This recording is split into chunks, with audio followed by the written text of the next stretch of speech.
বলিউডে দুই তারকার বহু বছরের দূরত্ব যেন শেষ হতে চলেছে। অরিজিৎ সিং এর সঙ্গে দীর্ঘদিনের দ্বন্দ্ব নিয়ে অবশেষে মুখ খুললেন সালমান খান। প্রায় এক দশক আগে শুরু হওয়া এই ভুল বুঝাবুঝির ইতি টানলেন তিনি নিজেই। বিগ বস ১৯-এর সাম্প্রতিক এক পর্বে কৌতুক শিল্পী রবি গুপ্তা মজার ছলে বলেন, আপনার সামনে আসতে ভয় লাগে, কারণ অনেকে বলে আপনার মুখটা নাকি অরিজিৎ সিং এর মতো।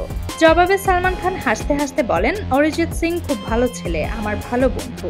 আমাদের মধ্যে একটু ভুল বুঝাবুঝি হয়েছিল, আর সেটা আমার দিক থেকেই হয়েছিল।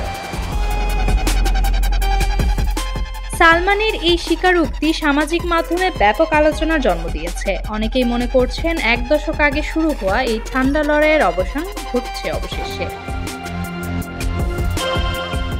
২০১৪ সালের এক পুরস্কার বিতরণী আসর থেকে শুরু হয়েছিল এই দূরত্ব।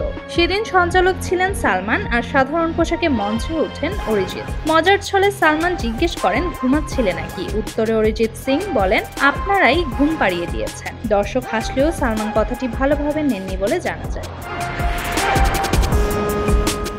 পরবর্তীতে ২০১৬ সালে অরিজিতের সামাজিক মাধ্যমে সালমানের কাছে ক্ষমা চেয়ে জানান, তিনি কখনোই সালমানকে অপমান করতে চাননি, সবটাই ছিল ভুল বুঝাবুঝি। এখন সালমানের সাম্প্রতিক মন্তব্যে বলিউডের নতুন করে জল্পনা। অবশেষে কি মিটে যাচ্ছে এই পুরনো দ্বন্দ্ব? অনুরাগীরা এখন অপেক্ষায়, এই পুনর্মিলনের সাক্ষী হবে কি আসন্ন কোনো চলচ্চিত্রের পর্দা।